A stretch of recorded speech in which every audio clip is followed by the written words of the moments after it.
ভাই দেন আচ্ছা না ঠিক আছে ঠিক আছে, পা ছাড়ো। আরে ভিক্ষা দিচ্ছি, পা ছাড়ো। কি আশ্চর্য মানুষ বাবা, ডিস্টার্ব রাস্তার মাঝখানে। এই নাও, তোমাকে আমি 200 টাকা দিলাম। না না ভাই, আমার লাগবে না ভিক্ষা, আপনি চলে যান। মানে এই এখনই টাকা না হলে তুমি আমাকে যেতে দিচ্ছ না? এখন তোমাকে টাকা দিচ্ছি, তুমি বলতেছো তোমার টাকা লাগবে না। এই সমস্যা কি তোমার? ভাই লাগবে না আপনার টাকা, আপনি চলে যান ভাই। আমি নিব না আপনার থেকে ভিক্ষা, আপনি চলে যান। 200 টাকা দিয়েও তোমার হচ্ছে না? বুঝতে পেরেছি। আরে তোমাকে 500 টাকা দিলাম, নাও। না না ভাই, আমার 500 টাকাও লাগবে না, আমি নিব না আপনার থেকে ভিক্ষা, আপনি চলে যান ভাই। আশ্চর্য ভিক্ষুক তো, এখনই আমার পা চাপে ধরে বলতেছে আমাকে টাকা দেন ভাই, টাকা দেন। এখন টাকা দিচ্ছি, নিচ্ছে না। 500 কম হয়েছে তোমার? এই নাও, তোমাকে 700 টাকা দিলাম, নাও। না ভাই, আমি নিব না, আপনি চলে যান। আপনার টাকা আমি নিতে পারবো না, আপনি চলে যান। ফানি, আমার টাকা নিতে পারবে না মানে? এই আমার টাকার মধ্যে কি ভেজাল আছে নাকি? তুমি আমার টাকা নিবে না? ভাই এত কথা বলছেন কেন? আপনি জান তো, আমি তো বলছি আপনার টাকা আমি নিব না, আপনি চলে যান। কেন তুমি আমার টাকা নিবা না? টাকা যদি না নিবা তাহলে তুমি আমাকে আটকালা কেন? কেন তুমি আমাকে বাধা দিলা? কি হলো, কথা বলো। এই এই মেয়ে, কথা বলো। ভাই দেখি কি সমস্যা তোমার? অথই, তুমি এই জায়গায় কেন? তুমি ভিক্ষা করতেছো কেন? এই ওঠো, ওঠো, তুমি ওঠো। কি হয়েছে তোমার? তুমি এভাবে রাস্তায় বসে ভিক্ষা করতেছো মানে? আমি তোমার নিজের চোখকে বিশ্বাস করাতে পারতেছি না। তুমি রাস্তায় বসে ভিক্ষা করতেছো। আমি একজন প্রবাসী হয়ে হাড় ভাঙা পরিশ্রম করে এত কষ্ট করে ইনকাম করে লক্ষ লক্ষ টাকা আমি দেশে পাঠাইছি, আর আমার বউ কিনে রাস্তায় বসে ভিক্ষা করতেছে। এটা আমাকে দেখতে হলো। আমি বেশ কিছুদিন থেকে তোমাকে ফোনেও পাচ্ছি না। আসলে ব্যাপারটা কি, তুমি আমাকে খুলে বলো তো। কেন তুমি রাস্তায় বসে ভিক্ষা করতেছো? আরে চুপ করে আছো কেন? বলো কি হয়েছে তোমার সঙ্গে, আমাকে বলো। তুমি জানতে চাও? তুমি জানতে চাও আজকে আমার এই কেন অবস্থা? তাহলে শোনো। ভাই দাঁড়া। কি হয়েছে, কিছু বলবি? হ্যাঁ ভাই শোন না, আমার না শরীরটা খুব খারাপ লাগছে, আমাকে কিছু টাকা দে না, আমি একটু ডাক্তারের কাছে যাব। আমার কাছে কোনো টাকা পয়সা নাই, আমি তোকে কোনো টাকা পয়সা দিতে পারবো না। কেন রে ভাই, তোর ভাই কি তোকে টাকা পাঠাই নাই? ওইখান থেকে আমাকে কিছু টাকা দে ভাই, তুই বিশ্বাস কর আমার শরীরটা খুব খারাপ, আমি তো ডাক্তারের কাছে যাবো। তুই ডাক্তারের কাছে যাবি, যা, তোকে মানা করছি ডাক্তারের কাছে যেতে। আর আমি তোকে কোনো টাকা দিতে পারবো না। ভাইয়া টাকা পাঠাইছে আমাদের জন্য, তোকে বসায় বসায় খাওয়ানোর জন্য কোনো টাকা পয়সা দেয় নাই। এইসব তুই কি বলছিস ভাই? তোর ভাইয়ের টাকা পাঠাইছে, সে টাকা তো আমারও টাকা। তুমি এমন করে বলিস না ভাই, আমাকে কিছু টাকা দে, তুই বিশ্বাস কর আমার শরীরটা খুবই খারাপ, আমি হাঁটতে পর্যন্ত পারছি না ভাই, দে না ভাই। হাঁটতে পারতেছিস না, মরে যেতে পারিস না? আর শোন, তোর এই বাড়িতে কোনো অধিকার নাই। তোকে যে আমরা বসায় বসায় 3 বেলা খাওয়াই, এটাই অনেক। ভিক্ষা করে খেতে পারিস না? এখান থেকে চলে যেতে পারিস না? তোরা এসব কি বলছিস? আর তোরা কেন আমার সাথে এরকম করতেছিস ভাই? আমি তো কটা টাকাই চাইছি তোদের থেকে। তোর স্বামী কিসের টাকা পাঠাইছে রে? হ্যাঁ, কিসের টাকা পাঠাইছে? তোর স্বামী আমার স্বামীর জমি বিক্রি করে ওই বিদেশ মাটিতে গিয়ে পড়ে আছে, আর তুই এখানে সুস্থ মানুষ হয়ে অভিনয় করছিস? বাইর করে রাখি বাসা থেকে। হ্যাঁ। এসব তুই বাইরে ওখান থেকে, বাইর করো। যা, আজকের পর থেকে এই বাসার ত্রিসীমানার মধ্যে তুই আসবি না, বিক্রি করে খাবি, যা যা, যা। যা, এখান থেকে। বুঝতে পেরেছি, আমি সব বুঝতে পেরেছি।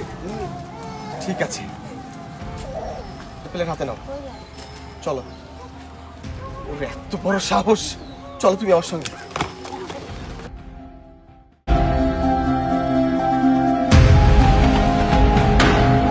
এই দাঁড়াও, আগে তোমার ভিতরে যাওয়ার দরকার নেই। তুমি এই গেটের পাশে লুকাও, আমি ওই শয়তান দুটোর সঙ্গে আগে বোঝাপড়া করে আসি, তারপর তুমি যাও, যাও পাশে যাও।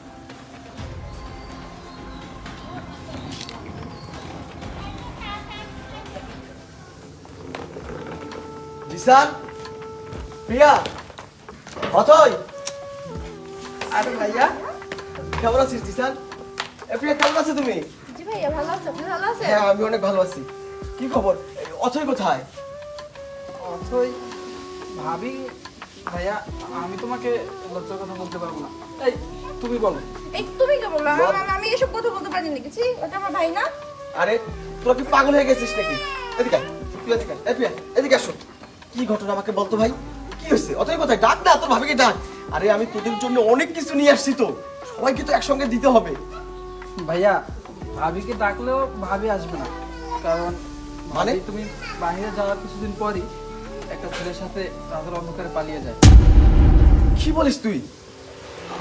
আমার বউ রাতের অন্ধকারে অন্য পুরুষের হাত ধরে পালিয়ে যায়, আর এই খবরটা তোর আমাকে দিসনি কেন? এই খবর তোমাকে কিভাবে দিব বলো?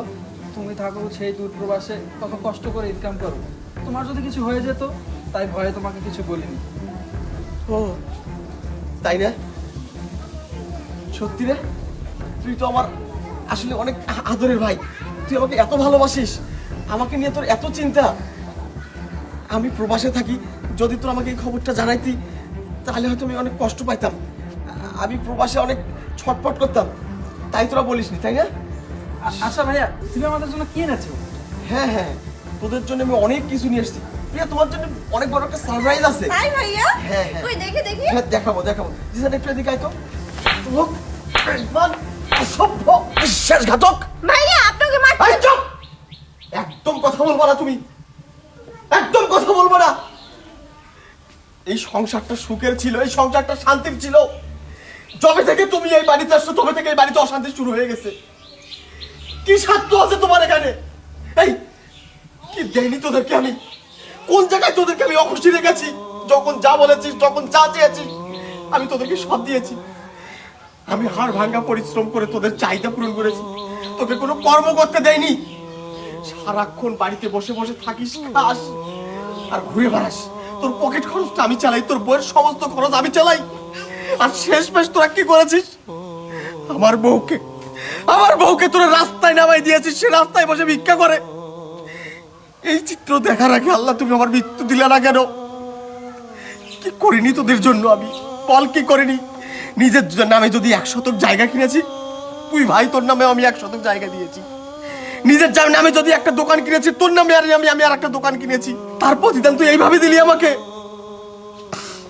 খুব ভালো করেছিস রে, খুব ভালো কাজ করেছিস। এই এতটুক বয়সে মা বাবা মারা গেল, তোকে আমি তিলে তিলে বড় করেছি, আদর যত্ন দিয়েছি, মা বাবার কষ্ট বুঝতে দেয়নি। আর সেই ভাই তুই আমার বুকে এভাবে সবল মারবি, আমি বুঝতে পারিনি। এই ব্যাগটা দেখেছিস? এই ব্যাগ ভর্তি টাকা আছে। আমার এই মানি ব্যাগে 5টা কার্ড আছে, এখানে শুধু টাকাই টাকা আছে।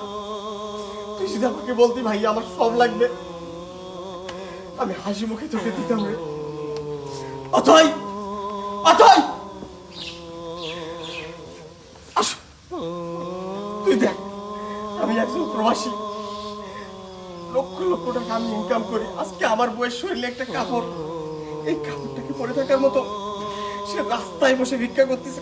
কয় টাকা পাইছে সে মানুষের দাঁড়ে দাঁড়ে ঘুরতেছে দুই মুঠো খাওয়ার জন্য। আর ধিক্কার জানাই তোদের মতো মানুষকে, আমি ধিক্কার জানাই। এত সুন্দর বাড়ি করে দিয়েছি তোদেরকে আমি, টাকা পয়সা ব্যাংক ব্যালেন্স করে দিয়েছি, আর আমার বউ রাস্তায় ভিক্ষা করবে? আমার বউ দেখ তো, দেখ না, এখানে একটা পরিবর্তন দেখেছি। আমি টাকা ইনকাম করি, আমার বউয়ের শরীরে একটা নোংরা কাপড়, আর তুই বসে বসে বাড়িতে অন্ন গিলিস। তোর বউয়ের গেটআপ দেখেছিস? রাজরানী সে। কিন্তু আজ থেকে তোর বউ আর রাজরানী থাকবে না, তোর বউ হবে এই বাড়ির চাকরানী। বের হ, আর বের হ আমার চোখের সামনে থেকে, বের হ, যাও যাও এখান থেকে। অসভ্য হবে এই কোথাকার। কি করছো তুমি? ওদেরকে বের করে দিলা কেন? চুপ থাকো, শয়তানদের শাস্তি না দিলে এর চেয়েও তারা বড় ক্ষতি করবে। রাখো তুমি, চলো ঘরে চলো।